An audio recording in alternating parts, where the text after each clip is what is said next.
Now, North Korea's leader has said he is committed to denuclearisation, but his New Year message came laced with a threat to the United States.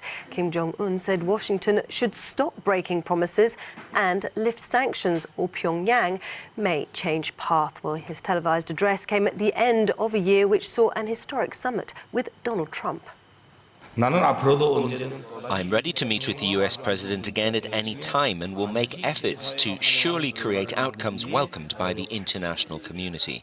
However, if the United States continues to break its promises and misjudges our patience by unilaterally demanding certain things and pushes ahead with sanctions and pressures against our republic, then we may have to seek another way to protect our country's sovereignty and interests and establish peace and stability on the Korean Peninsula. Well, joining me now in the studio is our reporter Alistair Sanford. Well, Alistair, an invitation that came with a threat. What did you make of Kim Jong-un's speech? Yes, I think what we saw from the North Korean leader is that he wants to continue with diplomacy, but he's not happy with the way things are going. Now, like everywhere else, North Korea has been bringing in the new year. There have been spectacular fireworks in Pyongyang. And since then, during the day, we've had New Year's Day in North Korea, and people have been out and about. They've had the day off. And they've been able to see the North Korean leader's speech on big screens. And what they've heard is this commitment to denuclearisation. Now, it's significant because Kim Jong-un is not just making that to the outside world, but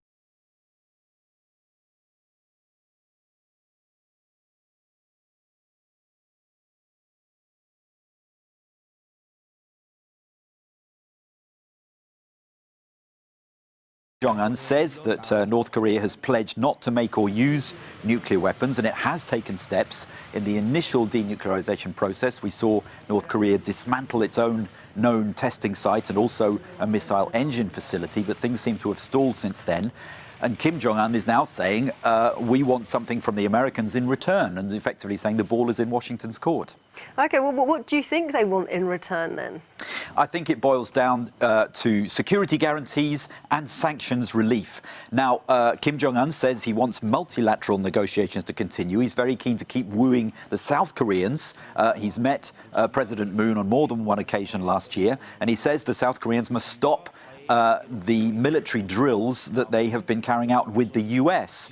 Now, a key factor here is the economy and the impact that sanctions are having. The majority of Kim Jong-un's speech was devoted to talking about the economy. But of course, those UN and US sanctions have been hitting hard, and it's a very impoverished country, as we know. It needs to develop. However, the US is, in fact, because it's skeptical about the way things are going, have been even adding more sanctions. And satellite images, for instance, perhaps show there's even more nuclear activity. So there's clouds of suspicion beginning to come in here. Kim Jong-un says there's a clear threat, effectively. We will seek another way unless the US moves on this. There's no specifics there, but it's thought that could mean perhaps renewed testing, for instance. And of course, we know what happened the year before last when there were all those threats and insults. Now, we've come a long way since then, but there's just the beginning of a threat here that things could go into reverse if, as far as the North Koreans are concerned, Washington doesn't move.